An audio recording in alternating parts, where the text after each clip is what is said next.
আগুনের অভিনয়টা আপনাদের কেমন লাগে, যদি আগুনের অভিনয়টা আপনাদের কাছে ভালো লাগে অবশ্যই লাইক করে চ্যানেলটিকে সাবস্ক্রাইব করতে ভালোবাসা দেওয়ার জন্য আমাকে অসংখ্য সময় ধন্যবাদ। সেটাও কমেন্টে বলে দেবেন, ঠিক আছে?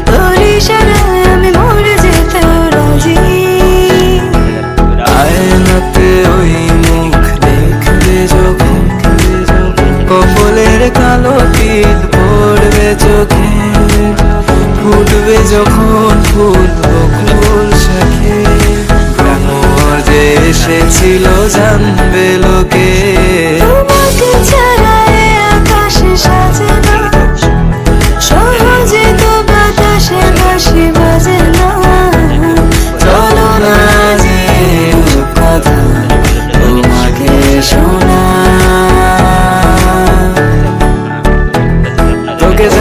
জানাতে চাই আমি বেঁচেছি ভালোবাসায়, মনের কোণে আপন মনে ঠিকানা বানাতে চাই আমার।